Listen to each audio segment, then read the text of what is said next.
June 5, 1942, Imperial Naval Headquarters, Tokyo. 0800 hours. Admiral Osami Nagano slammed the telegram onto the conference table. 4 carriers gone in 6 hours. Silence. 15 officers frozen. Vice Admiral Matome Ugaki stared at his hands like they'd betrayed him. Commander Kamito Kuroshima, architect of Pearl Harbor, looked ready to vomit. Captain Abe Toshio broke first. "Sir, we rescued 800 men. The pilots watched their ships burn." Nagano's voice dropped to a whisper, deadlier than shouting. "Do you know what 4 fleet carriers represent, Captain? 6 years of construction? 18 billion yen. The entire striking power of the Imperial Navy."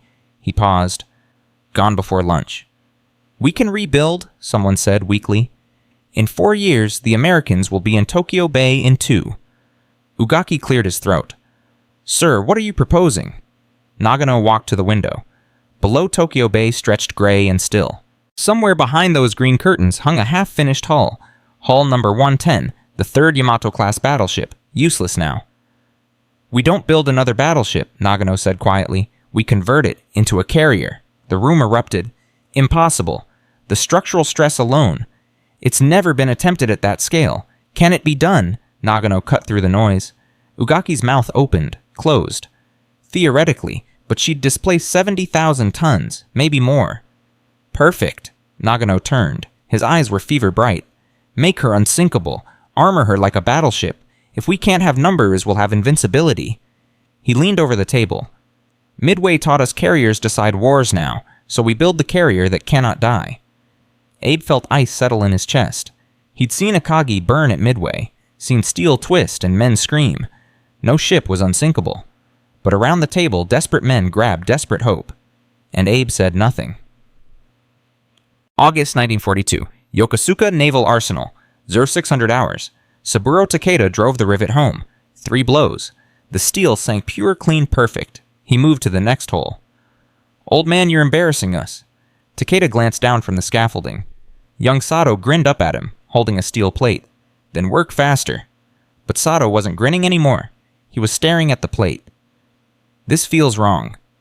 Takeda climbed down, took the plate, felt its weight, tapped it with his knuckle. The sound was off, too brittle, too thin. "Where's this from?" "Batch 447, recycled, from damaged ships." Takeda's hands tightened. He'd worked naval steel for 40 years. Good steel had weight-density life. This felt like tin. He found Foreman Matsui in the cramped office, didn't bother with pleasantries. "Batch 447 is substandard." Matsui didn't look up. "It passed inspection." "I don't care what the paper says. This steel will fail under stress." Now Matsui looked up. His eyes were hollow. "You know how many workers we've lost to the draft, how many supply ships the Americans sank last month?" He lit a cigarette with shaking hands. "We use what we have. We don't have the luxury of perfection. This isn't perfection. This is men drowning." "You think I don't know that?" Matsui's voice cracked. "My son is in the Solomons. Your son is on Zuikaku. Everyone here is building the ship for someone they love." He exhaled smoke. "Mark it for repair at Kure. That's an order." Takeda's jaw clenched. He walked back to the hull. Sato was waiting. "Well, we install it." They worked in silence.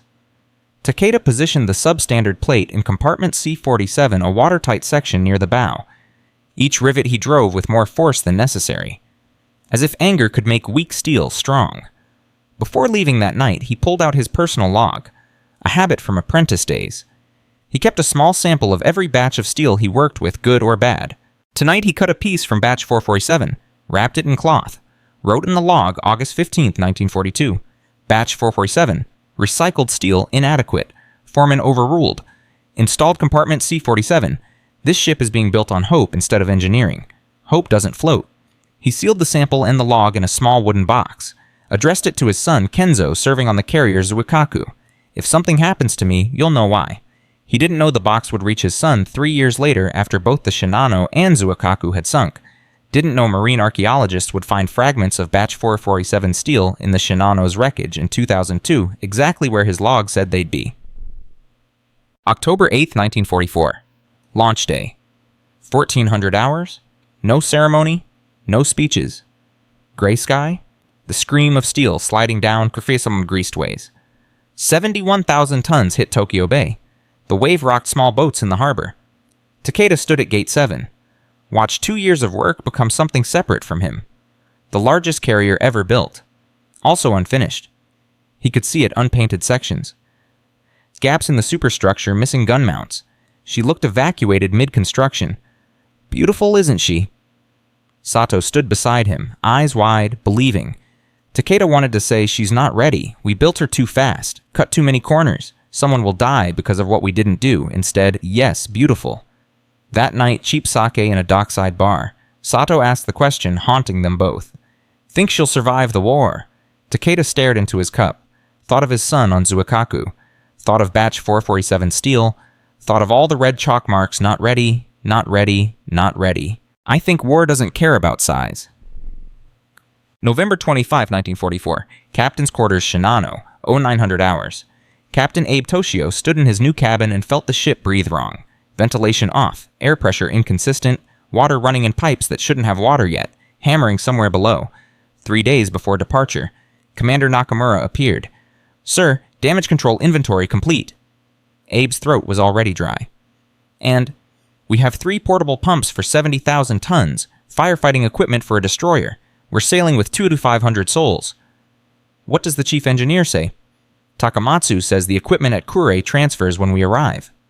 If we arrive. The words escaped. Nakamura glanced at the door, lowered his voice. Sir, permission to speak freely. Abe nodded. This ship isn't ready. Crew has 2 weeks training. Half the watertight compartments haven't been pressure tested.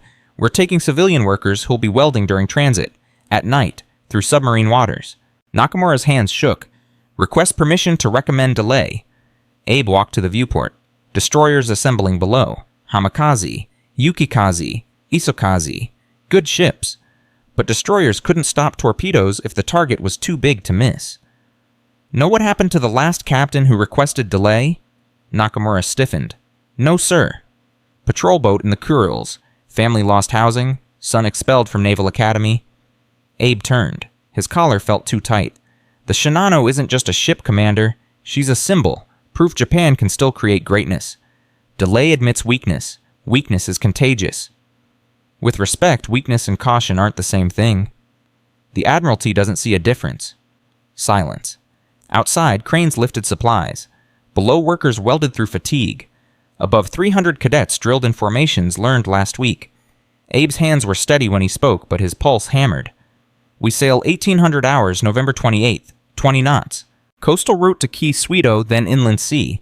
Shallow water by dawn. Submarines can't operate there. And if we encounter submarines before dawn, Abe met his eyes. Repeated the lie he'd been told, the lie he needed to believe. We trust the armor. She's built like a battleship. She can take damage and keep moving. Speed is defense. Hesitation is death. 20 years of drilling. 20 years of believing Japanese steel was tougher than reality. He almost believed it. After Nakamura left, Abe sat at his desk. Opened his personal log. His hand trembled just once before he wrote November 25th, 1944. Orders received.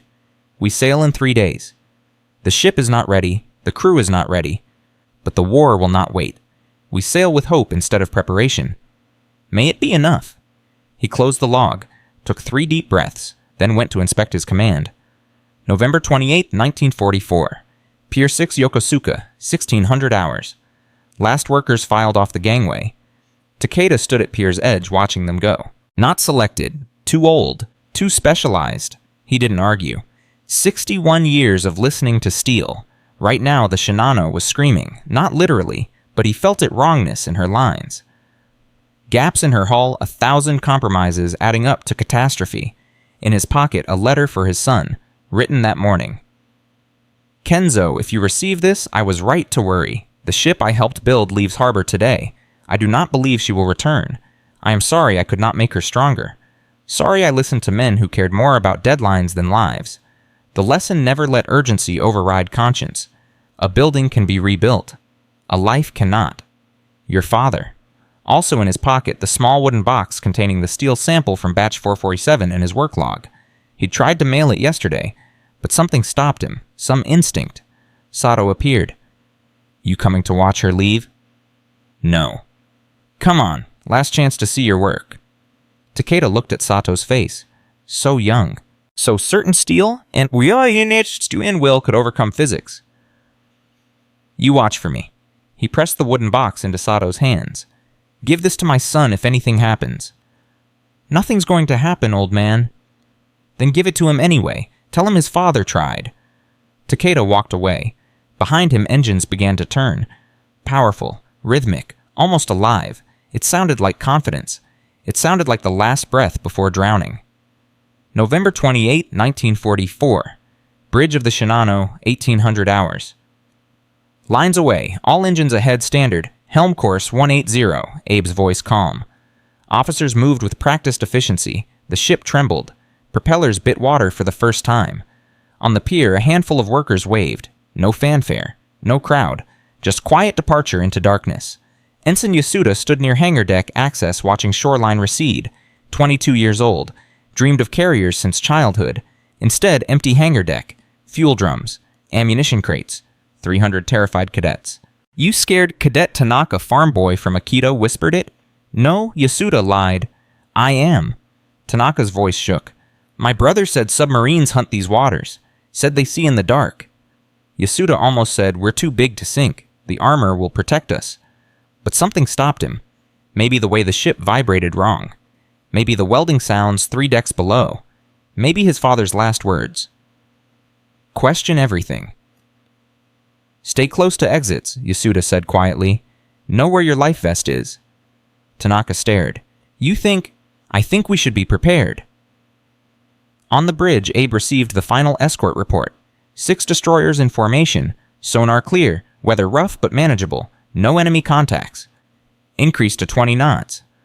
Nakamura glanced at it. Said nothing, but Abe felt the judgment. 300 miles south. USS Archerfish. 2200 hours. Commander Joseph Enright held the radar report. Hands steady now. 47 days at sea. 16 torpedoes fired. 1 kill a freighter barely worth the patrol log. But this was different. Con radar. Multiple contacts bearing 340 range 28,000. Count 6, maybe 7. Speed over 20 knots. 20 knots. Military. Sound general quarters. All ahead flank. Archerfish surged. Diesels screaming. Enright climbed to the conning tower. Pressed his eye to the periscope. Destroyer silhouettes. White wakes. And behind them, his executive officer breathed, Jesus Christ, how big is that? Enright didn't answer. He was back in 1943. Back off Palau. Target in his sights, a fat tanker, perfect angle, perfect setup. And he'd hesitated. Second-guessed the firing solution. Let the moment pass. Excessive caution, the report said. Cowardice, the whispers said. Relief of command. 18 months rebuilding trust. 18 months proving he wasn't afraid. Now the sea had given him this. A target so large it blotted out stars. He thought of his wife's letter. You don't care about medals. I care that you come home believing in yourself again. Plot intercept course, he said. His voice was iron. We're going hunting. Archerfish drove through heavy swells. Inside, 81 men breathed recycled air, prayed to whatever gods submariners believe in. Enright checked his watch, 2300 hours. Firing solution by 0300 if calculations held. 4 hours to close. 4 hours to answer the question haunting him since his relief. Am I a coward or am I careful? He'd been careful once. It cost him his command. Tonight he'd be decisive. The sea would judge. Aboard Shinano. Midnight. Abe walked the ship. Couldn't sleep. Climbed through darkened corridors. Work lights casting iron shadows. Workers welding. Sailors learning stations. Cadets trying to look brave. Each face looked to him for confidence. He gave it. The calm captain. The steady hand. But alone he remembered Midway. Watching carriers burn. Akagi's hull glowing red before she rolled. Nothing is unsinkable. Sir Ensign Yasuda at attention, nervous. Permission to ask a question. Granted. Is the ship ready? I've heard workers talking. What do you want me to tell you, Ensign? Harsher than intended. Yasuda flinched but held ground. The truth, sir. Abe studied him. 22. Parents praying. Believed the propaganda. Deserved better. His throat tightened. The truth is no ship is ever truly ready. Not for war. We make them as ready as we can. Then we sail, and pray engineering holds longer than enemy resolve. Pause. The Shinano is the strongest carrier ever built. If something goes wrong, we have protocols. Trust them. Yes, sir. Salute. Yasuda left. Abe stood alone, listening to the ship's heartbeat, engines thrumming, ventilation whispering, distant hammers on steel. Trust the protocols. But protocols couldn't seal unfinished compartments, couldn't strengthen substandard steel, couldn't make the unprepared ready. 3 decks below water seeped through a weld in compartment C-47. The weld Takeda installed August 1942 with batch 447 steel. A trickle. Few drops per minute. Nothing an alarm would catch. Not yet. USS Archerfish. 0300 hours, November 29th. Range? 1,400 yards. Bearing steady. Enright's hands were rock steady on the periscope. Through the lens, a cliff of steel. Port side visible. Moving 20 knots. So massive it seemed impossible anything man-made could be that size. His mouth was dry, heart calm. Solution ready. Ready, sir? Tubes 1 through 6 flooded. This was it. The shot he'd waited his career for. Redemption or failure. Decisive action or hesitation. His wife's voice in his head. Come home believing in yourself. Fire 1. The submarine shuddered. Fire 2, Fire 3, Fire 4, Fire 5, Fire 6. 6 torpedoes ejected, compressed air hissing, water flooding ballast tanks. Enright counted 90 seconds to impact at 46 knots. On Shinano's bridge, the lookout saw nothing.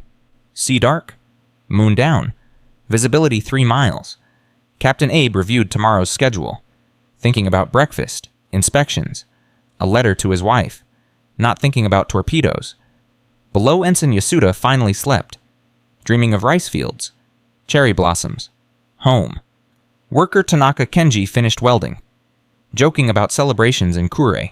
Real food, real sake. Bathhouse. Sato held Takeda's wooden box. Still hadn't opened it. Wondering why the old man seemed so afraid.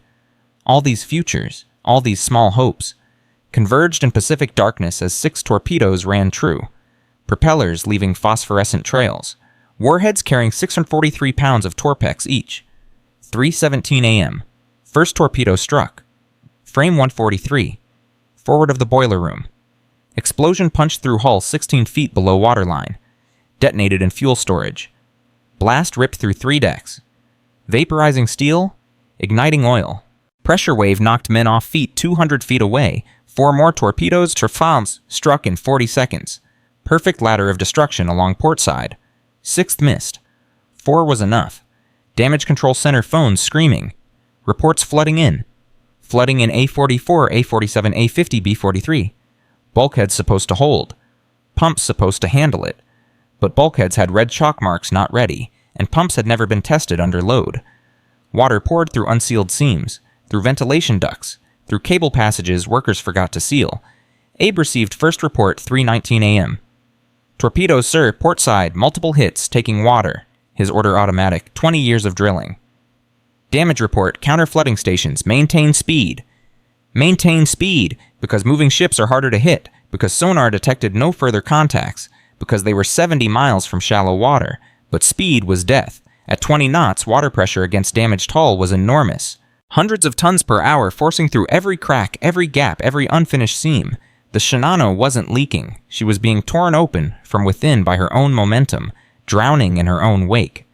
In compartment A-47, Tanaka felt explosion as distant thud, then deck tilted, lights died. 5 seconds absolute darkness, absolute silence. Emergency lights flickered, dim red, color of blood. Then the sound. Roar like distant thunder, growing louder, echoing through steel corridors. Water. Out. Everyone out. Tanaka ran. Sato beside him. Stream of workers and sailors climbing through tilting passages. Behind them the roar grew. Someone screamed. Someone prayed. Loudspeakers crackled. All hands damage control stations. This is not a drill. It would be 17 hours before the full truth became clear. 17 hours of pumping and praying. 17 hours of closing doors that wouldn't seal. 17 hours of watching water rise inch by inch, degree by degree. 17 hours of believing steel could save them, that pride could keep them afloat, that the largest carrier ever built could not possibly sink on her maiden voyage. The Shinano was dying, but she would die slowly, with stubborn grace, taking with her the last illusions of an empire that confused size with strength, armor with wisdom, every soul aboard learning the same lesson: the sea respects no flags, honors no emperors, forgives no unfinished business. 300 miles south. Enright surfaced archerfish. Radioed the contact report. Large carrier, maybe battleship, possibly Yamato class. Multiple torpedo hits, target believed severely damaged. He didn't know he'd just killed the largest warship ever sunk by submarine. Wouldn't know for years. But standing on the conning tower, feeling cold Pacific wind, watching dawn break over empty ocean, he knew one thing. He wasn't a coward. He was careful. And tonight, careful had won. Nakamura burst into Abe's cabin without knocking. His face was white. 4 hits, sir. Port side, flooding in 6 compartments, maybe more. Abe was already moving. Uniform jacket half buttoned. Racing down the passageway. Behind them, the ship's alarm finally wailed 3 long blasts that meant one thing: prepare to abandon ship. Belay that alarm, Abe snapped into the nearest phone. Cancel abandon ship, all hands to damage control stations. In the engine room, Chief Engineer Takamatsu clung to a railing as the deck tilted 3 degrees. Water was already ankle deep. Not flooding from the torpedo hits, those compartments were sealed off. This was different. This was seepage, coming from everywhere at once. "Where's it coming from, huh?" he shouted over the roar of the turbines. A young machinist pointed at a bulkhead. "The seams, sir. The welds are opening." Takamatsu touched the steel, felt it vibrating under the strain of 20 knots. The torpedo damage had stressed the entire hull structure, and everywhere the welders had cut corners, everywhere substandard steel had been installed. Everywhere red chalk marks said "not ready," the ship was coming apart. "Reduce speed to 15 knots, he ordered. The response came back 5 minutes later. "Bridge says maintain 20 knots. Captain's orders." Takamatsu's hands tightened on the railing. He'd served under Abe for 6 months. Trusted him, but this maintaining speed while the hull fractured was suicide. He didn't argue. Orders were orders. At 3:47 a.m. in Damage Control Central, Lieutenant Nakamura studied the flooding reports with growing horror. The portable pumps were handling maybe 30% of the water coming in. The rest was spreading through ventilation shafts, cable runs, unsealed doorways. The ship's own design was killing her. "Sir, request permission to evacuate A-deck forward sections," his assistant said. "If we don't, we'll lose the men down there." Nakamura reached for the phone. Called the bridge. "Captain, we need to evacuate A-deck forward. The water's rising faster than we can pump." Abe's voice came back hard. "Negative. Keep pumping. If we evacuate, we admit we're sinking. Maintain damage control efforts." "Sir, with respect." "That's an order, Lieutenant." Nakamura hung up, looked at his assistant, saw his own fear reflected back. "You heard the captain," he said quietly. "Keep pumping." In compartment A47, Tanaka and Sato were trapped.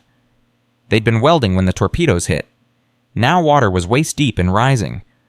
The watertight door above them was dogged shut, sealed from outside by someone following procedure. Standard protocol: isolate flooding compartments, even if men were still inside. Up here, Tanaka climbed the ladder to the door, pounded on it.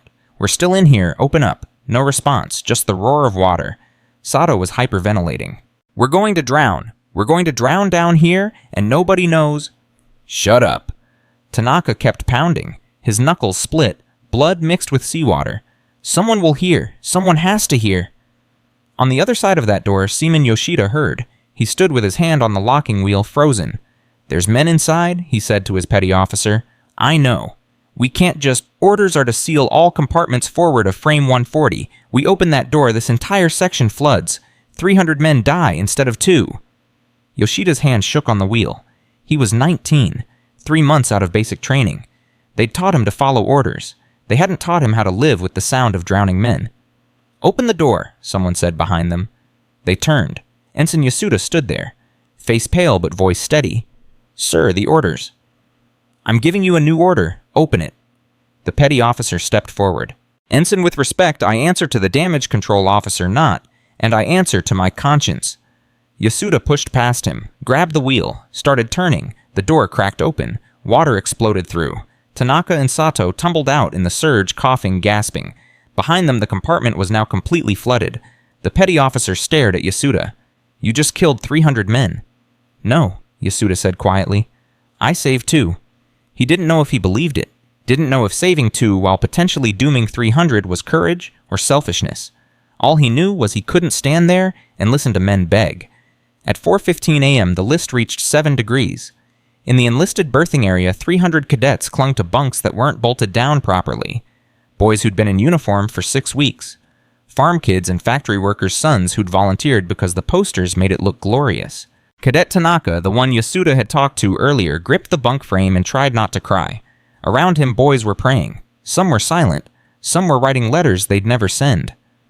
"You think we're going to die," someone whispered. Nobody answered, because they all thought it. But saying it made it real. Tanaka remembered Yasuda's words, "Stay close to exits, know where your life vest is." He slid off the bunk, started moving toward the ladder.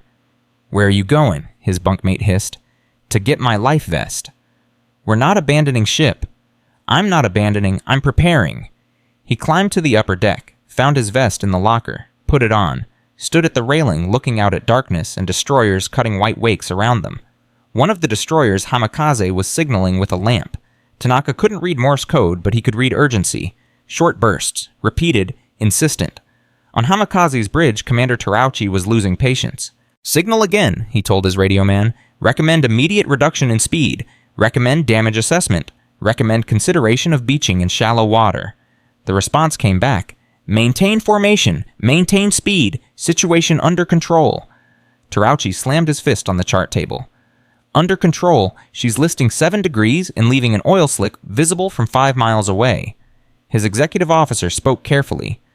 "Sir, perhaps the captain knows something we don't." "He knows pride?" Terauchi snapped. "He knows that admitting defeat means disgrace." He stared at the massive silhouette of the Shinano. "And pride is going to kill every man aboard." But he was a destroyer commander. Abe was a captain. The hierarchy was absolute. So Hamikaze maintained formation and said nothing more. At 5:33 a.m. in the bowels of the ship, the pumps in Section A44 failed. Overheated, burned out, the 3 portable pumps were never designed for this volume. They'd been running continuously for 2 hours. The electric motors seized. The water rose faster. In compartment C47, the compartment where Takeda had installed the substandard steel from batch 447, the pressure became too much. The rivets Takeda had driven with such anger trying to make weak steel strong began to pop. One, then another, then a cascade. The bulkhead fractured. Water exploded into the next compartment. Then the next. 3 decks below Sato felt the ship shudder. He was in the temporary berthing area for civilian workers still soaked from his near drowning. The wooden box Takeda had given him sat on his bunk. He'd finally opened it. Inside a piece of steel, a small logbook, and a letter. He read the log entry for August 15, 1942, read about batch 447, about warnings ignored, about hope not floating. His hands trembled. The old man knew. He knew all along. Around him other workers were gathering their tools, their belongings. The word was spreading the ship was dying. Orders or no orders, men were preparing to survive. "We should get to the upper deck," someone said. "We were told to stay at our stations." "Our stations are flooding." Sato stood, gripped the wooden box. If he died tonight, Takeda's son would never know the truth. Never know his father tried to warn them. He climbed toward the hangar deck. The tilt was worse now. Maybe 10 degrees? Walking uphill. At 6:12 a.m., Captain Abe finally ordered speed reduced to 12 knots. Too late. The damage was done. For 3 hours, the ship had been driving water through every crack, every seam, every unfinished joint. The list was now 12 degrees. Power was failing in forward sections. The massive carrier was nose down, settling. "Sir," Nakamura said carefully, "we should prepare to abandon ship." "We still have time," Abe said. "The sun's coming up. We can beach her. There's shallow water 40 miles ahead." "At 12 knots, that's 3 hours. We don't have 3 hours." Abe turned. His face was gray. "What are you suggesting, Commander?" "I'm suggesting we save as many lives as we can. By admitting defeat. By accepting reality." They stood in the tilting bridge. Around them, officers pretended not to hear. But every man in that room knew Nakamura was right. Abe walked to the viewport. Outside, dawn was breaking. Gray light revealed the full horror. The Shinano's bow was noticeably lower. The list was visible from miles away. The oil slick stretched behind them like a funeral shroud. He thought of the meeting in Tokyo. Nagano's voice, "Make her unsinkable." He thought of the Admiralty's expectations, the propaganda, the newsreels that would never be made. He thought of his wife's last letter, "Come home safe, that's all that matters." His throat was tight when he spoke. Prepare to abandon ship, but quietly. No panic. We do this with dignity. Nakamura nearly sagged with relief. Yes, sir? But before the order could be transmitted, the communications officer interrupted. Sir, message from Fleet Command. We're ordered to maintain radio silence to avoid revealing our position to enemy forces. Abe stared at him. What? They're ordering us not to transmit distress calls, not to break radio silence under any circumstances. The room went silent. Fleet Command, sitting safe in Tokyo, had just ordered 500 men to die quietly, to sink without calling for help, to drown rather than risk embarrassment. Abe's hands clenched. For the first time in 20 years, he considered disobeying a direct order. Sir, Nakamura's voice was soft. What do we do? At 7:04 a.m., Ensign Yasuda found Cadet Tanaka on the upper deck. The boy was crying, trying to hide it, failing. It's okay to be scared, Yasuda said. I keep thinking about my mother. She's alone. My father died 2 years ago. I'm all she has. Tanaka's voice broke. She's going to get a telegram. Died honorably in service of the Emperor. But I don't feel honorable. I just feel scared. Yasuda had no answer. He was just as scared, just as young, just trying to pretend he knew what he was doing. Listen to me, he said. When the order comes, and it will come, you get in the water. You swim away from the ship, far away. Because when she goes down, the suction will take you with her. You understand? Tanaka nodded. And you survive. You survive, and you go home to your mother. That's your duty now. Not to the Emperor, to her. It was treason to say it, but Yasuda didn't care anymore. At 8:23 a.m., the list reached 18 degrees. Walking was climbing. Men slid across decks. Equipment broke loose. In the hangar bay, an aircraft tug that wasn't properly secured rolled across the deck and crashed through the weakened side plating. The hole let in more water. In the engine room, Takamatsu made the call. Secure the boilers. Evacuate all personnel! Sir, if we shut down. If we don't, we're going to have a boiler explosion that'll kill everyone in this section. His voice was raw from shouting over the roar of failing machinery. Evacuate now! They climbed out of the engine spaces. 50 men covered in oil and sweat and seawater, some crying, some blank-faced with shock, all knowing they'd just sealed the ship's fate. At 9:15 a.m., Abe gave the order he'd been avoiding for 6 hours. All hands, prepare to abandon ship.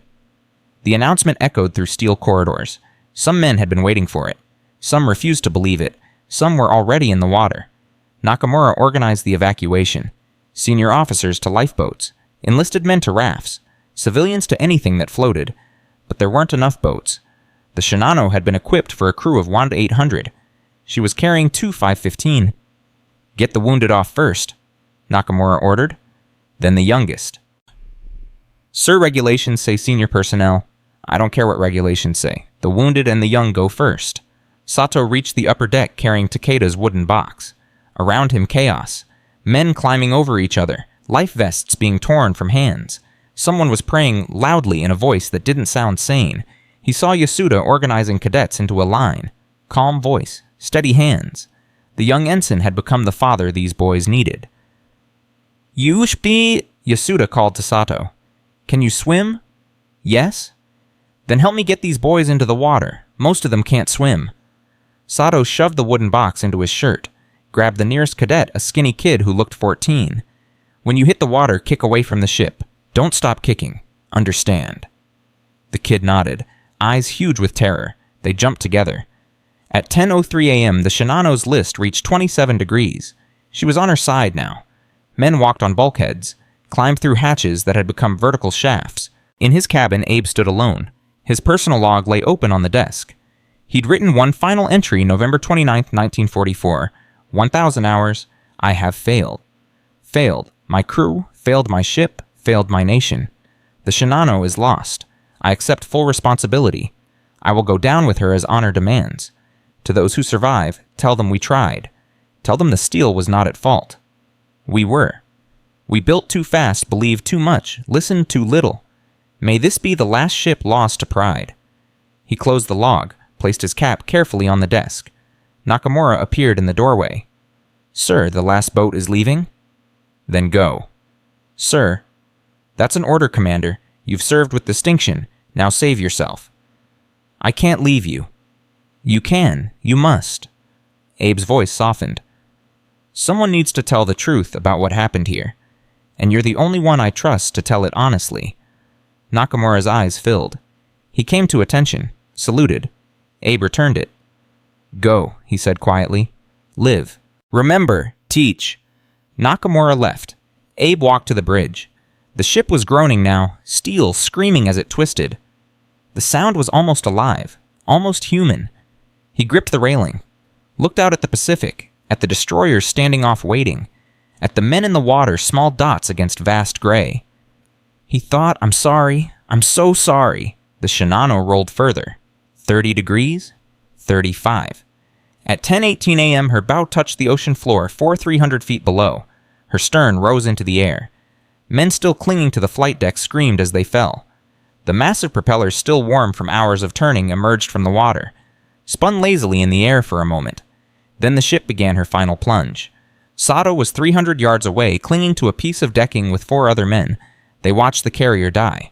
She went vertically, bow first, sliding into the deep like a sword returning to its sheath. The sound was immense, a roar of displaced water escaping air collapsing compartments. It went on, and then silence. Just wreckage floating, oil spreading. Men swimming or drowning or floating face down in life vests that hadn't saved them. 1,035 souls went down with the ship. 1,480 survived. Among the survivors, Nakamura, Yasuda, Tanaka, Sato. Among the lost, Captain Abe, Chief Engineer Takamatsu, 800 crew, 200 workers, 97 cadets. Sato reached inside his shirt, pulled out the wooden box, somehow still intact, still holding Takeda's steel sample and log. The old man had tried to warn them. Nobody had listened. In the water around him, men wept. Some prayed. Some just floated in shock, unable to process what had just happened. The destroyers moved in, began pulling survivors aboard. It would take 6 hours. Some men would die of hypothermia before rescue came. Some would simply give up, slip beneath the surface, let the sea take them. But those who lived would carry the story, would carry the truth, would remember that pride sinks faster than steel, that warnings ignored are wounds self-inflicted, that the greatest ships can fall not to enemy fire but to our own refusal to see what we don't want to believe. 17 hours. From torpedo strike to final plunge. 17 hours during which courage and cowardice, duty and survival, honor and horror all tangled together until you couldn't tell one from the other. 17 hours that proved the lesson every sailor learns, but no Navy wants to admit the sea judges not your intentions, but your preparations. And it judges without mercy.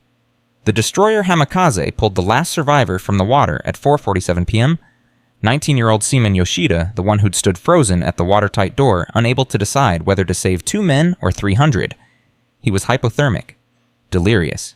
Kept repeating, I heard them drowning." They wrapped him in blankets, forced hot tea down his throat, told him he was safe now, but Yoshida knew better. The drowning was just beginning. Commander Terauchi stood on Hamikaze's bridge watching the oil slick spread across 40 square miles of Pacific. Wreckage bobbed in the swells. Life vests, pieces of decking, a sailor's cap. The ocean had swallowed the largest carrier ever built and barely rippled. "Sir, message from Fleet Command." Terauchi took the paper, read it twice. Felt something cold settle in his chest. The message was 3 sentences, Shinano incident classified top secret. All personnel will maintain absolute silence. Violation punishable under military law. He looked at his radio man. "When did this come through?" 2 hours ago, sir, while we were still pulling men from the water." So Tokyo had known. Had watched them die for 2 hours before bothering to send rescue orders. And the first message wasn't about saving lives, it was about silencing witnesses. Terauchi walked to the survivor area. 147 men crowded into a space meant for 30, shivering, shell-shocked, some crying, some staring at nothing. He saw Commander Nakamura sitting against a bulkhead, still soaked, holding his head in his hands. "Commander!" Nakamura looked up. His eyes were hollow. "You're the senior surviving officer," Terauchi said quietly. "Fleet Command will want your report." "My report." Nakamura's voice was flat. "What should I say? That we sailed an unfinished ship, that we ignored every warning, that Captain Abe chose death over admitting we weren't ready." He laughed a broken sound. "Or should I write what they want to hear, that we fought bravely against overwhelming odds?" "I'm asking what you'll write." Nakamura stood. Water dripped from his uniform. "I'll write the truth, every word. Someone has to." He didn't know yet what truth would cost. At Yokosuka Naval, Arsenal Saburo Takeda was working late shift when the foreman found him. It was 11:30 p.m. November 29th. Takeda was riveting plates on a destroyer hull, trying not to think about the Shinano, about his son on Zuikaku, about all the ways steel could fail. Takeda, office now. The foreman's face told him everything. In the cramped office, a naval intelligence officer sat behind the desk, young, officious, eyes like flint. Saburo Takeda, master riveter, worked on Hull 110 from August 1942 to October 1944. Yes. You kept personal logs of your work, documented concerns about materials and construction. Takeda's heart hammered. Standard practice, quality control. Where are these logs now? I sent them to my son, for safekeeping. The officer's expression didn't change. Your son Kenzo, serving on carrier Zuikaku, which was sunk at Leyte Gulf 4 weeks ago. The world tilted. Takeda grabbed the desk. My son is alive, recovering in Manila. The officer paused. He'll remain alive if you cooperate. Takeda understood. Not a statement, a threat. What do you want? Hull 110 never existed. The ship you worked on was never built. You will not speak of it. You will not write of it. You will forget it. The officer leaned forward. Your son's life depends on your memory becoming very poor. Do you understand? Takeda's hands clenched. 40 years of integrity. 40 years of documenting truth. And now this boy in a uniform was asking him to erase it all. I understand, he whispered. Good. Sign here. A document. Dense legalese. But the core was simple violation of silence punishable by imprisonment. Family members subject to consequences. Takeda signed. His hand shook so badly the signature was barely legible. One more thing, the officer said. If your son had any documents from you, logs, letters, anything, they need to be destroyed. He's in Manila. I can't... We'll handle it. The officer smiled without warmth. For his safety. Takeda walked back to the hull, picked up his riveting hammer, stared at it for a long time. Then he drove a rivet so hard it cracked the plate. On December 3rd, Commander Nakamura was summoned to Naval Staff Headquarters in Tokyo.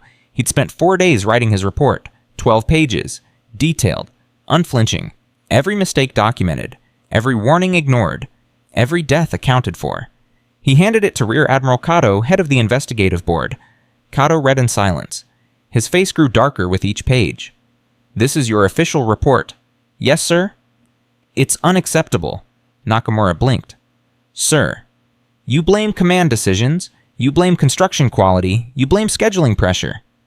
Kato set the report down. What you don't mention is the heroism, the sacrifice, the bravery of the crew in impossible circumstances.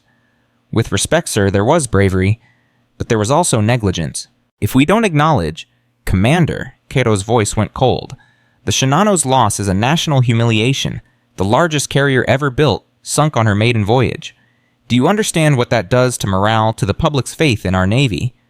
I understand it's painful, but hiding the truth isn't hiding, it's protecting.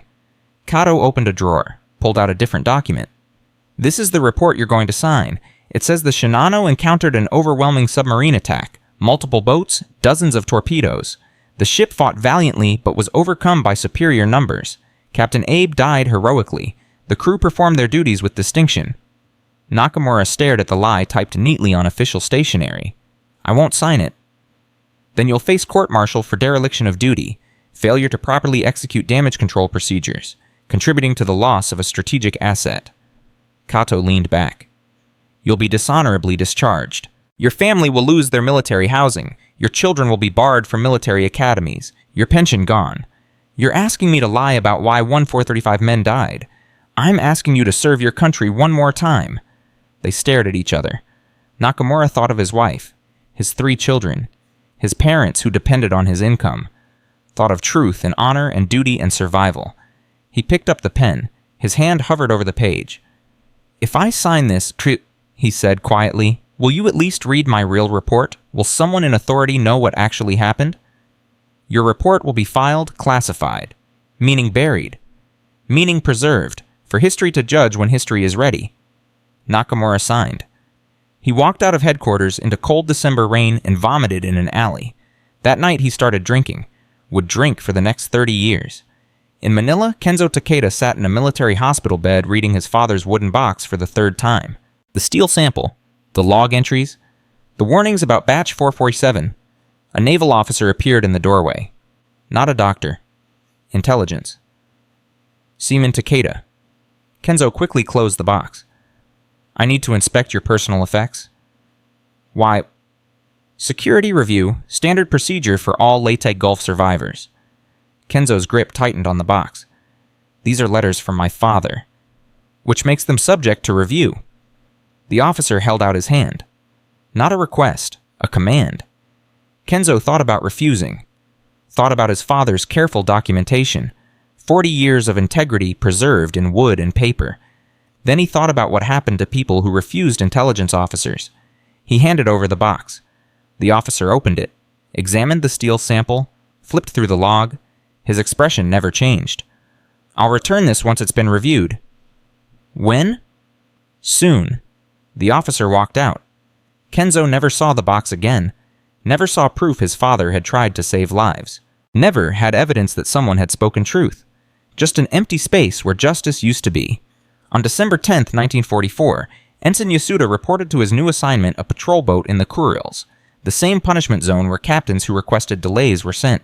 He'd been told his transfer was routine, but the timing told the truth. 1 week after the Shinano sank. 1 week after he'd disobeyed orders and opened a watertight door. The patrol boat commander, a bitter lieutenant who'd been stuck there for 18 months, said it plainly. What did you do to piss off command? Save 2 lives. Must have been important lives. Just workers, civilians. The lieutenant laughed. And you got sent here for that. You must have made someone look bad.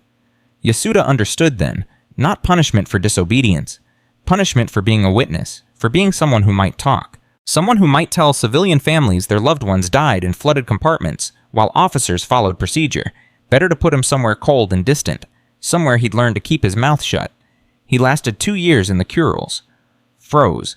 Starved. Watched men die of exposure and malnutrition. And learned what Nakamura had learned. The system protected itself, not the people who served it. Among the Shinano survivors scattered across Japan, silence became survival. Men who'd watched the ship die now pretended it never existed. Changed the subject when asked about their service. Drank to forget what they couldn't speak about. Sato, the young worker who'd nearly drowned in compartment A47, returned to his factory job in Yokohama. His supervisor asked where he'd been for 3 months. Naval project, classified. Must have been important. It was. Sato's hands shook as he picked up his tools. It really was. At night, he dreamed of water rising, of Takeda's face when he'd handed over the wooden box, of the old man's words, tell him his father tried. But there was no one to tell. The truth had been confiscated. On January 7, 1945, Cadet Tanaka, the farm boy who'd cried on deck, was reassigned to a cruiser. His mother had written asking why his first assignment was so short. He wrote back, training rotation, nothing to worry about. He couldn't write, my ship sank, the Navy's hiding it, we're forbidden from telling anyone, including our families, why our friends are dead. So he wrote about the weather, about the food, about anything that wasn't the truth, and his mother, reading between the lines, knew her son had learned to lie. Meanwhile, 3,000 miles east aboard USS Archerfish Commander Enright filed his patrol report. He'd sunk a large carrier, possibly Shinano class. Displacement approximately 70,000 tons. The report went up the chain of command. Came back with questions. Verify tonnage. No Japanese carrier of that size is known to exist. Enright resubmitted, added details. Radar plots. Testimony from 5 crew members who'd seen the target through the periscope. The report came back again. Classification uncertain. Credit for large fleet carrier tonnage unverified. Translation, we don't believe you. Enright's executive officer found him staring at the patrol report. Sir, does it matter what they call it? We sank her. We know we sank her. It matters, Enright said quietly, because if they don't believe the ship existed, then the men who died on it don't exist either. He was right. For the Navy's records, the Shinano became a ghost ship. Too embarrassing for Japan to admit. Too incredible for America to believe. Both sides agreed without ever speaking this never happened. By February 1945, the survivors had learned the rules. Don't gather in groups. Don't talk about November 29th. Don't ask questions. Don't remember out loud. But in quiet moments they remembered anyway. Nakamura, drunk in a Tokyo bar, would sketch the compartment layout on napkins. Draw flood paths. Calculate what could have been done differently. The bartender would collect the napkins after he left. Burn them. Sato would wake his wife with nightmares. She'd hold him while he whispered fragments. The old man knew. He tried to tell them. Nobody listened. Yoshida the sailor who'd frozen at the watertight door developed a stutter, could barely speak, but sometimes late at night he'd stand at his apartment window and recite names. The men he'd heard drowning. 163 names. Everyone memorized, because someone had to remember. In March 1945, Takeda received a letter from Manila. His son was alive, recovering, would be home soon. The letter mentioned nothing about a wooden box, nothing about confiscated documents, just pleasantries and reassurances. Takeda read between the lines, understood what had been taken. He walked to his workshop, found a piece of steel from 1940, the good steel before the war made everything cheap, carved into it with a grinding tool, Shinano, 1944, never forget. Hid it in the foundation of his house, his way of keeping truth alive. The war ended in August 1945. Japan surrendered. American occupation began. Military records were seized, catalogued, examined. And slowly the truth started emerging. In captured documents, American intelligence found references to Hull 110, to a massive carrier program, to construction records from Yokosuka, to survivor lists from an unnamed vessel lost November 29, 1944. They pieced it together. Cross-referenced submarine patrol reports, matched Enright's contact with Japanese lost records. The Shinano was real. Archerfish had killed her. In 1946, Enright received official confirmation, awarded a Navy Cross. His patrol report updated sank Japanese aircraft carrier Shinano 71,890 tons, largest warship ever sunk by submarine. He should have felt vindicated. Instead, he felt tired. Because now he knew the full story, knew the ship had been unfinished, knew she'd sailed with civilian workers still welding compartments, knew 435 men had died, not because his torpedoes were so deadly, but because the ship was already dying before he fired. His victory had been mercy-killing. In Japan, the silence began to crack. Survivors who'd been forbidden from speaking now found safe spaces. Support groups formed quietly. Men who'd lived through November 29th could finally say it out loud. Nakamura attended one such meeting in 1947. 15 survivors in a small room above a noodle shop. They didn't exchange names, just stories. I was in damage control. I was hangar deck. I was a welder, civilian. I was in the water for 6 hours. They spoke for 3 hours. No accusations, no blame. Just truth finally permitted to exist. At the end, the youngest, a former cadet, asked the question they'd all been afraid to voice. Why did they make us lie? Nakamura, sober for the first time in months, answered, because institutions survive by forgetting, people survive by remembering, and the Navy chose which one mattered more. In 1949, Takeda received a package. No return address. Inside his son's wooden box. The steel sample. The logs. Everything intelligence had confiscated 4 years earlier. No note. No explanation. Just the truth returned. He sat in his workshop and cried. That night he began writing. Everything he remembered. Every warning he'd issued. Every corner that had been cut. Every reason the Shinano died. He wrote for his son. For the men who'd drowned. For the future that deserved to know. And when he finished 300 pages later, he sealed it in a metal box and buried it in his garden. Someday, he told his son, when it's safe, when people are ready to listen, you'll dig this up, you'll tell them. Kenzo would wait 53 years, until 2002, until marine archaeologists discovered the Shinano's wreck, until the world was finally interested. Then he'd give them his father's manuscript. Give them the steel sample from batch 447. Give them proof that someone had tried to speak truth to power. And power had refused to listen. The Shinano's survivors carried their silence like a second uniform. Invisible. Heavy. Permanent. They learned to live split lives, the official story they told strangers, the real story they whispered to each other in dark rooms and quiet moments. They learned that truth isn't always allowed to exist. That sometimes survival means swallowing what you know and pretending ignorance. They learned that the greatest prison isn't built with walls and bars. It's built with threats and fear and the knowledge that speaking will cost you everything you have left. But they also learned that silence, however enforced, is never complete. That truth has a way of surviving. Of hiding in buried manuscripts and carved steel, and the memories of old men who refuse to forget. In the invisible prison built to silence them, whispers still escaped through the bars. Those whispers didn't end the war, they just survived it. When Emperor Hirohito's voice crackled over the radio on August 15, 1945, announcing surrender, Nakamura was drunk in a Yokohama bar. He didn't cheer like the others, didn't cry with relief, just ordered another drink and thought now they'll have to admit it. Now the truth can finally surface. He was wrong. The occupation authorities arrived in September, American officers with clipboards and translators cataloging Japanese military records. They found references to Hull 110, found construction logs, found a survivor list for an unnamed vessel lost November 1944. Lieutenant Commander Harold Jameson, Naval Intelligence, sat across from Nakamura in a borrowed office at Yokosuka. Between them, a file 3 inches thick. Commander Nakamura, you were executive officer on the Shinano. Yes. Tell me what happened. Nakamura looked at the file. At years of silence compressed into paper. His hands trembled. What does your file say? How? I want to hear it from you. So Nakamura talked. For 6 hours. Told everything. The unfinished compartments. The substandard steel. The decision to sail at 20 knots. The 17 hours of drowning. Jameson took notes. Asked clarifying questions. Never interrupted. When Nakamura finished hoarse and exhausted, Jameson closed his notebook. This will be classified. Nakamura's throat constricted. What? The occupation government has decided certain information could destabilize the transition. Japan's already fragile. Revealing that your navy sent 2,500 men to sea in an unfinished ship, then covered it up. Jameson shook his head. It could trigger riots, undermine faith in the new government. So you're going to bury it too. We're going to preserve it, for eventual release, when the time is right. Nakamura stood. His chair fell backward. There is no right time. The right time was 1944, when we could have stopped it. The right time was 1945, when we could have learned from it. Now you're talking about someday. His voice broke. Those men deserve better than someday. I agree. Jameson's face was tired. But I don't make policy, I just follow it. Nakamura walked out, stood in the Yokosuka yard, where the Shinano had been built. The dry dock was empty now, no more warships, just silence and rust. He thought they're all the same.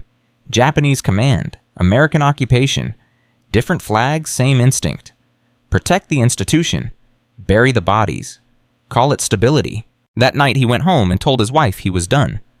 Done with what? She asked. Fighting, trying to make them listen. He stared at his hands. I thought truth mattered. I was wrong. Power matters, and power protects itself. She held him while he cried for the first time since the ship went down. In 1947, Ensign Yasuda returned from the Kurils, 29 years old. Looked 50. Frostbite had taken 3 toes. Malnutrition had rotted his teeth. But worse than the physical damage was the thing behind his eyes, empty space, where hope used to live. His parents threw a welcome home dinner. Neighbors came. Asked about his service. I served in patrol boats, he said. Nothing exciting.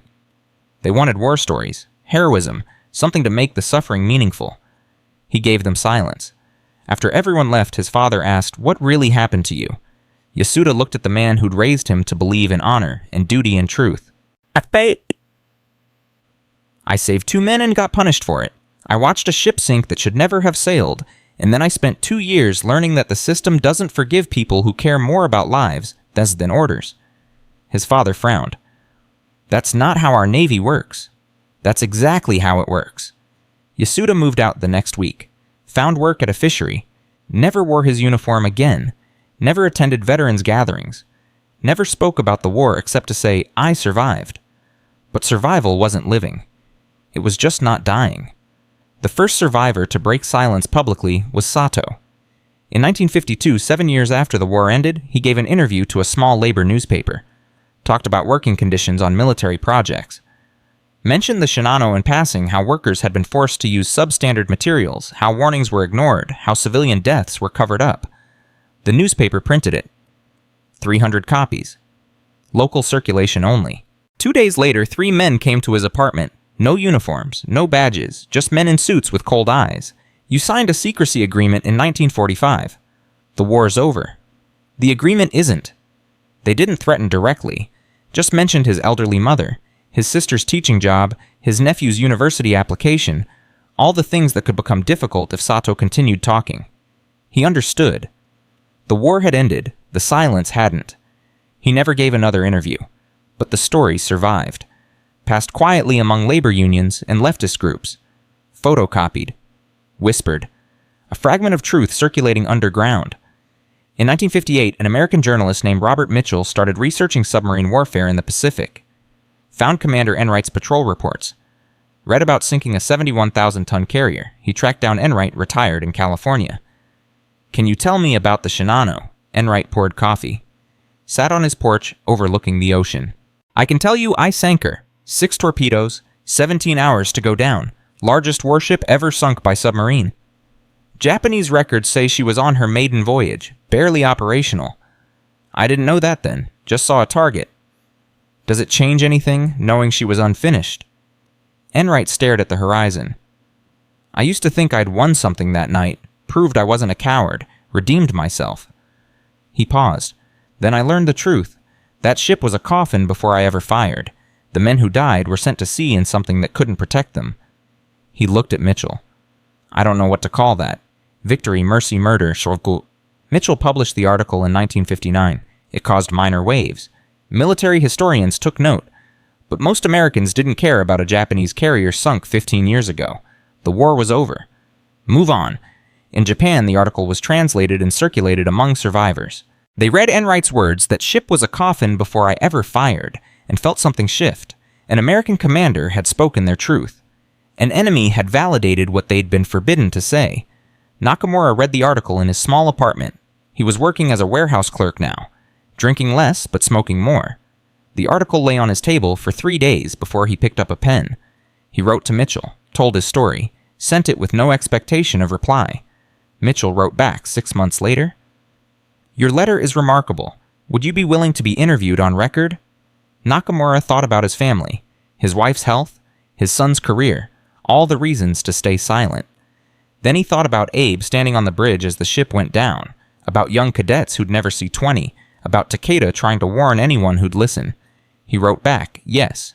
The interview took place in Tokyo, March 1960.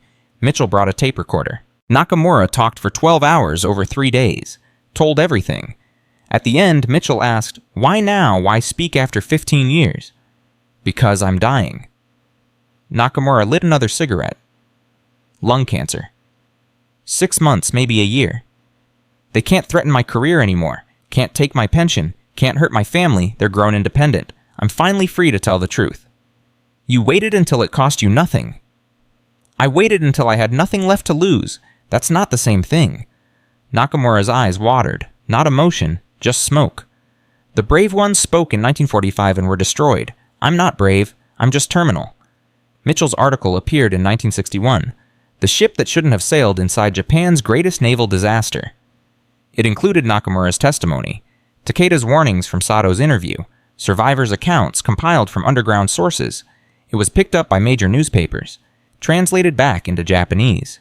Finally, after 16 years, the Shinano's story entered public consciousness. The response was fury, not at the survivors, but at the system. Letters poured into newspapers demanding accountability. Who authorized the launch? Who enforced the silence? Who punished the men who tried to speak? The Japanese government formed a commission, held hearings, called witnesses. Nakamura testified in September 1961, dying now, oxygen tank beside him, voice weak but words strong. The Shinano didn't sink because of American torpedoes.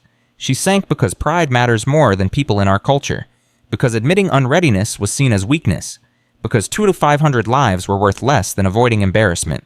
He died 3 weeks later. His testimony was entered into the official record. His real report, the one they'd forced him to retract in 1944, was finally declassified and published. Captain Abe was posthumously exonerated. Records showed he'd requested delay and been overruled. He'd followed orders. The failure was systemic, not individual. But exoneration didn't bring him back, didn't give closure to his widow, didn't undo 17 years of her thinking her husband had been reckless. In 1963, the commission released its findings. The Shinano disaster was caused by command negligence, inadequate construction oversight, and systemic culture that punished truth-telling. 17 officials received reprimands. None faced criminal charges. The survivors who'd been threatened into silence received official apologies. And nothing else. No compensation for lost careers. No acknowledgement of the trauma of forced silence. Just paper apologies signed by bureaucrats. Yasuda read his apology sitting in his fishing boat, laughed until he cried, then used it to wrap his lunch.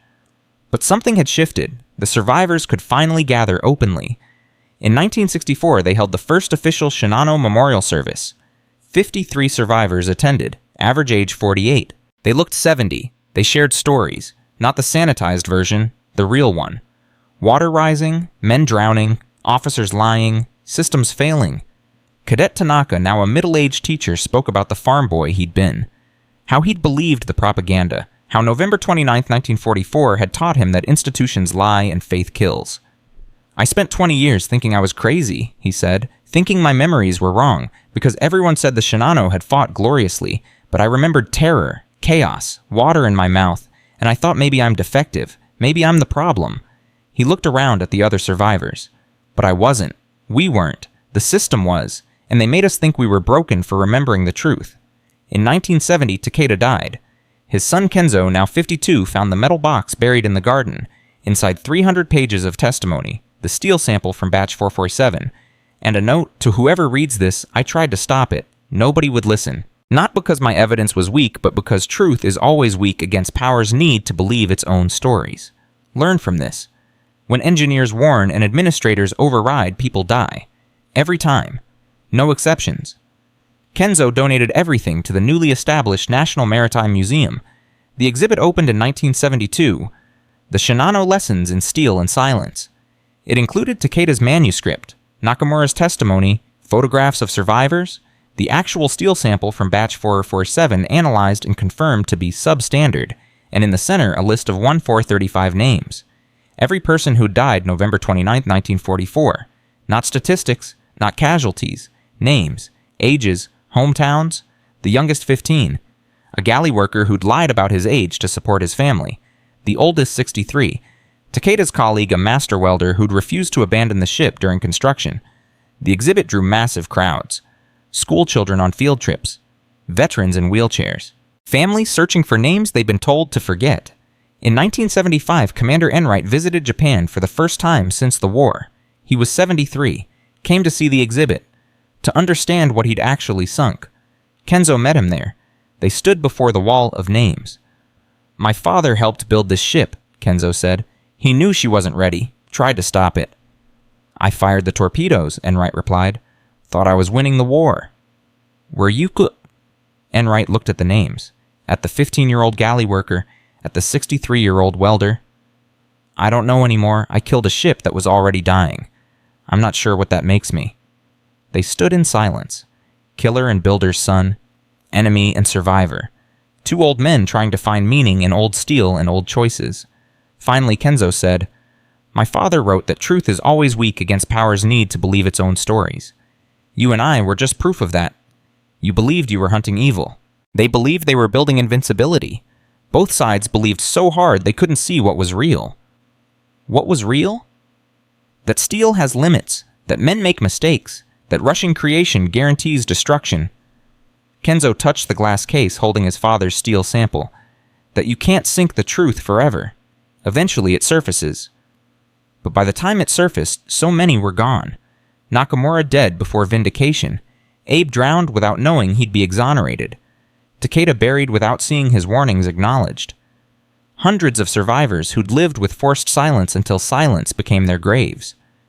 The living survivors gathered annually. Their numbers dwindled.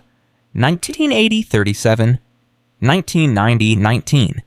2007. In 2002, marine archaeologists located the Shinano's wreck, 4,300 feet down. Using submersibles, they photographed the hull, found the torpedo damage, found evidence of flooding through unsealed compartments, found in preserved sections the exact steel composition Takeda had documented. His warnings 58 years late were confirmed accurate. The last living survivor, Yoshida the sailor who'd frozen at the watertight door, was 86. Journalist asked for his reaction to the wreck discovery. Does it matter, he said. Finding the ship doesn't bring back the men. Proving Takeda was right doesn't make the system listen better next time. It's just archaeology. The real wreck is up here. He tapped his head. The memories, the silence we carried, the knowledge that speaking truth costs everything. He died in 2009, age 93, last survivor of the Shinano. At his funeral, his daughter read from his private journals, writings he'd never shown anyone. November 29, 1944, I heard them drowning and did nothing. July 1945, told to forget, threatened into silence, learned survival means amnesia. December 1960. Nakamura spoke, I stayed quiet, still too afraid. August 2002, they found the ship. Proved everything we remembered was true, but half of us are dead. We carried the truth to our graves so the living wouldn't have to carry the burden. Was that courage or cowardice? I still don't know. His daughter closed the journal. My father spent 64 years asking if he was brave or broken. The answer is he was human, and humans don't survive truth. They just survive. The gate to the Shinano's story had finally broken open. The silence had ended. The truth was free.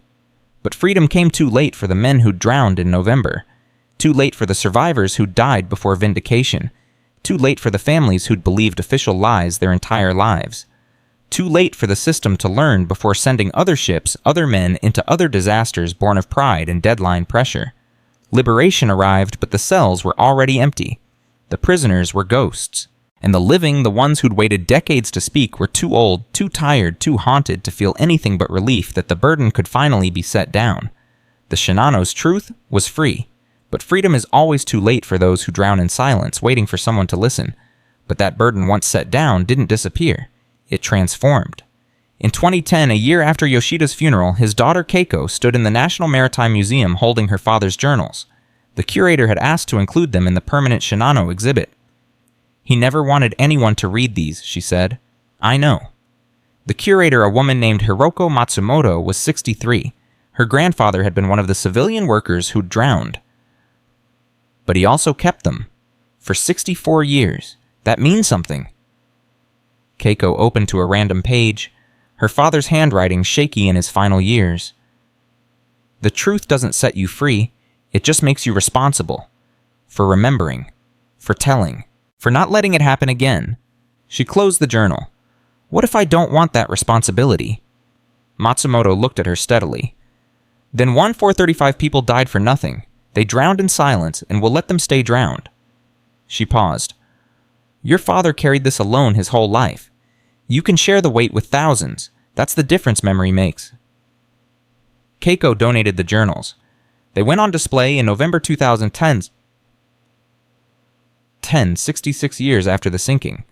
Beside them, a photograph of young Yoshida in 1944, 19 years old, smiling in a new uniform. And beside that, his final journal entry written 3 days before he died. I am 86. I have lived 64 years longer than the men I heard drowning. That is not survival. That is witnessing. My life was not mine, it belonged to their memory. Now I pass that ownership to whoever reads this. The dead need the living to remember them. Not to worship, not to mythologize, just to remember honestly. That's the only immortality any of us get. The exhibit attracted a visitor that year who nobody expected. Lieutenant Commander Harold Jameson's grandson, Mark Jameson, 52 years old, professor of military history at Georgetown University. He'd found his grandfather's classified files while settling the estate. He contacted the museum. My grandfather interviewed Nakamura in 1945, classified the testimony. I have the original transcripts. I think they belong here. Matsumoto met him in her office. He brought a leather case containing yellowed documents. Nakamura's 6-hour testimony. Unredacted. The version that had been buried for 65 years. Why now? She asked. Because I spent my career studying how institutions protect themselves, how they bury truth, how they classify inconvenient memories. He opened the case. My grandfather followed orders, buried this testimony because he was told it would destabilize Japan. He died thinking he'd done the right thing, but I read his private letters. He regretted it every day. Couldn't sleep. Drank too much. Carried the weight of silencing a man who just watched 435 people die. So you're doing what he couldn't. I'm doing what he should have. Jameson placed the documents on her desk. Truth doesn't have an expiration date. It just waits until someone's brave enough or guilty enough to release it. The documents went into the exhibit in 2011. Nakamura's full testimony finally public. Visitors could read his descriptions of flooding compartments, failed pumps, the decision to maintain 20 knots. Could read his original report, the honest one that had been retracted under threat. And at the end, they could read the interview with Jameson. Commander, why are you speaking now? Because I'm dying, and the dead finally outweigh the living. I spent 16 years protecting my family, my pension, my career. Now I have 6 months, and I realize my silence killed those men a second time. They drowned in November. I drowned them again by pretending it didn't matter. The museum added one more element to the exhibit in 2012. A simple wooden box. Inside a piece of steel. labeled Batch 447, Recycled Steel Substandard, installed compartment C-47, August 1942, documented by Master Riveter Saburo Takeda. Warnings ignored. Ship sank November 29, 1944. The steel was small, maybe 4 inches square. Looked ordinary. But metallurgical analysis showed exactly what Takeda had documented: too much slag, insufficient carbon content, brittleness under stress. The kind of steel that sings when you tap it wrong. The kind that fails when you need it most. Matsumoto stood before the display thinking about her grandfather. She'd never known him. He'd drowned when her mother was 6 months old. Her grandmother had remarried, moved on, tried to forget.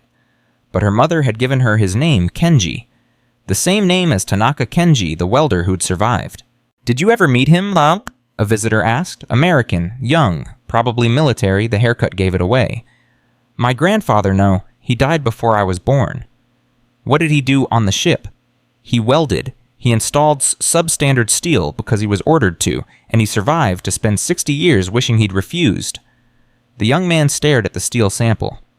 "I'm Navy, submariner. We study the Shinano in training. How Archerfish sank the biggest carrier ever built." He paused. "They don't tell us it was already sinking." "They wouldn't. Victory stories don't include asterisks." "Is that what this is?" He gestured at the exhibit. "The asterisk," Matsumoto smiled sadly. "This is what happens when the asterisk finally gets printed. 70 years too late to matter, but just in time to teach." In 2014, the museum hosted a symposium, Institutional Silence and Historical Memory.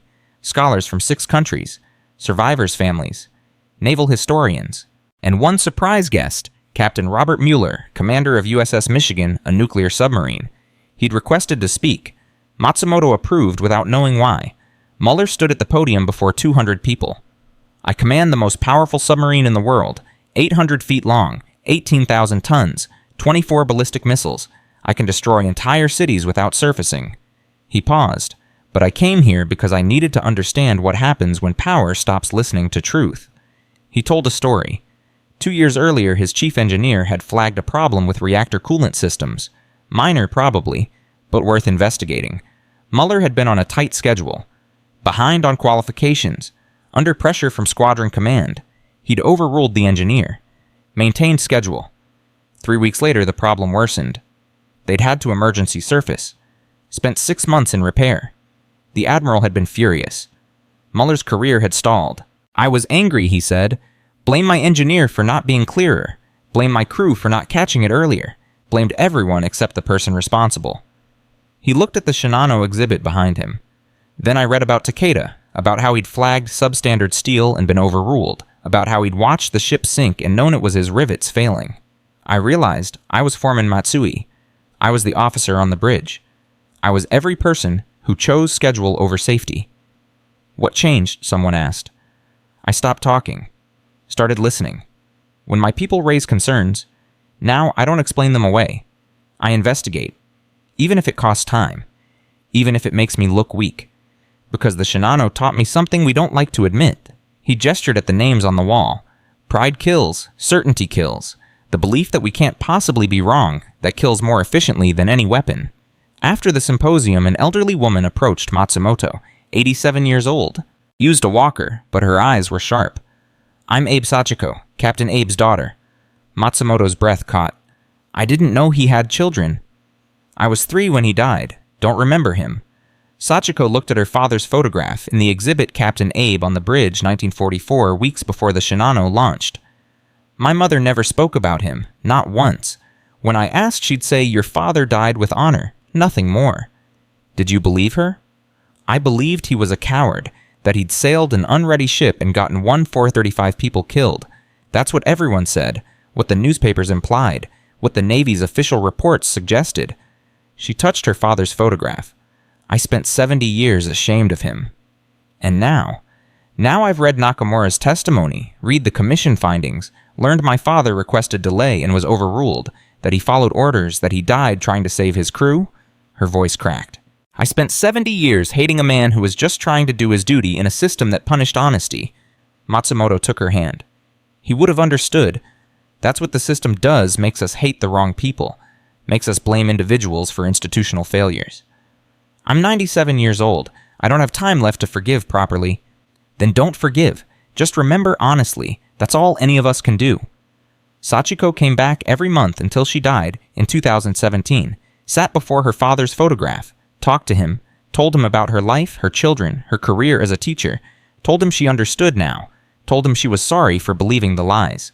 When she died, her will specified, "Cremate me, scatter my ashes over the Shinano wreck site, let me be with my father finally." Her children honored it, chartered a boat, sailed to the coordinates, released her ashes into the Pacific above the sunken carrier. One of her grandsons, a marine biologist, said later, "We stood on that boat and I thought 4,000 feet below us is my great-grandfather, a man I never knew, who died trying to do his job. And for 70 years, my grandmother thought he was a failure. That's what silence does. It doesn't just bury the dead, it poisons the living." The exhibit evolved. In 2018, they added an interactive element. Visitors could record their own reflections. What the Shinano story meant to them. What lessons they took away. A nuclear engineer. I work in an industry where mistakes kill thousands. This taught me that speaking up isn't insubordination, it's duty. A nurse. My hospital punishes people who report safety concerns. I stayed quiet for 3 years. After seeing this, I filed my first incident report, got reprimanded. But I'll keep reporting, because silence is participation. A teenager, my history teacher brought us here, said this is what happens when nobody says no. When everyone just follows orders. I don't know what I'll do with that, but I won't forget it. In 2020, during the COVID-19 pandemic, the museum closed. But Matsumoto moved the exhibit online. Virtual tours, digitized documents, recordings of survivors' testimonies.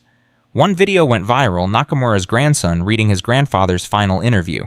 The part where he said, "I waited until I had nothing left to lose." That's not bravery, but maybe sharing what I learned makes it worth something. 3 million views, comments from around the world. A doctor in Italy. "We're watching patients die because we don't have equipment. Administration says to make do. I showed my director this video, told him I won't be Nakamura. I won't wait until I'm dying to tell the truth." A pilot in Brazil. My airline pressures us to fly on tight maintenance schedules. After watching this, 5 of us filed safety complaints. They threatened us. We filed anyway, because we saw what silence costs. A soldier in Australia, command, ordered us into a situation we weren't trained for. I thought about Abe following orders that killed his crew. I refused, got court-martialed, but my team lived. Worth it. The Shinano had become more than history. It had become parable, warning, mirror. Every viewer saw their own silence reflected, their own moments of choosing comfort over truth. In 2023, the museum commissioned a memorial sculpture to be installed at Yokosuka, where the ship had been built. The design was simple, a steel gate, partially open, and through the opening, 1,435 names etched in glass. The artist explained, "Gates are about control, about who gets through, who gets heard. This gate is frozen in the act of opening, because truth is always in the process of breaking through, never fully free, never fully contained, just eternally emerging." The dedication ceremony was November 29th, 2023, 79 years to the day after the sinking. No survivors left to attend, but their children came. Their grandchildren. Their great-grandchildren. Keiko Yoshida's daughter spoke, "My father spent his life asking if he was brave or broken. I think he was teaching us there's no difference. Broken people are the brave ones, because they know what it costs to stand when the system wants you kneeling." Mark Jameson, grandson of the intelligence officer, spoke, "My grandfather silenced Nakamura and regretted it until death. I released those files and felt relief. But relief isn't redemption. Nothing redeems institutional silence. We just choose not to repeat it. That's the only honor available." Matsumoto spoke last. "My grandfather welded the compartments that flooded, used the steel he was given, followed the orders he received, and survived to tell his grandchildren question authority, because authority questions nothing but its own power." She gestured at the gate. "This memorial isn't about the Shinano. It's about every time someone saw danger and stayed silent. Every time someone valued career over conscience.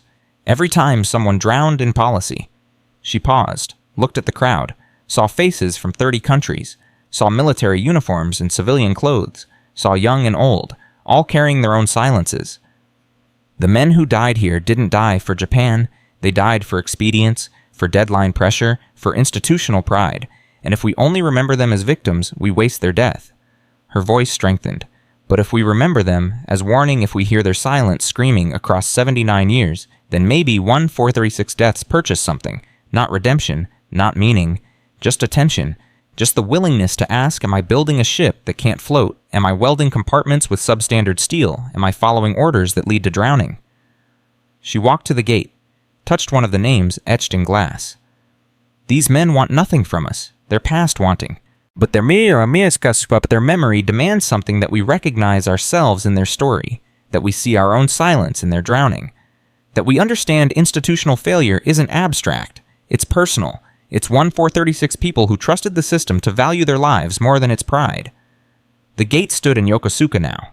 Visitors came daily, touched the names, took photographs, but mostly they stood silent, processing what it meant, a memory etched in steel and glass, a warning frozen in the act of opening, a truth that took 79 years to speak and will take generations to absorb. Because the Shinano's lesson isn't complicated. It's just unbearable we drown our people in policy. We sink them in procedure. We torpedo them with the need to save face. And then we classify the bodies and call it stability. But memory is resistance. Memory is refusal. Memory is the gate that won't fully close the truth that won't stay buried, the names that insist on being spoken. The Shinano was built with pride and sank in shame. But it's remembered with honesty. And honesty, raw, uncomfortable, institutional challenging honesty, is the only thing that keeps the dead from dying twice. In the visitor book at the gate's base, the final entry from 2024 read, "I came here from a nuclear plant where we're behind schedule. Pressure to cut corners. After seeing this, I filed my first safety complaint. They'll probably fire me, but I saw what happens when nobody speaks. I saw 1-436 names. I won't add more." That's what the gate does. That's what memory does. Not change the past, not redeem the dead, just make the living uncomfortable enough to refuse silence.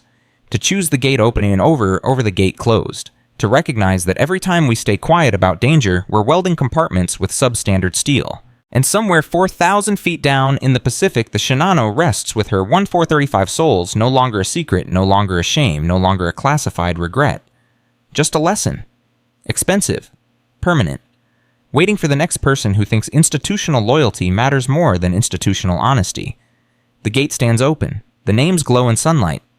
The question remains, will you walk through, or will you close it behind you and pretend you never saw? If you believe their names deserve to be remembered, if you think their silence should finally speak, share this story. Write a name in the comments. Anyone who spoke truth and wasn't heard. Anyone who warned and was ignored. Anyone who drowned because power valued pride over preparation. Let this be the gate that stays open. Let their memory be the warning we finally hear. Because the Shinano didn't have to sink. And the next disaster, whatever form it takes, doesn't have to happen either. We just have to listen before we drown. Retry.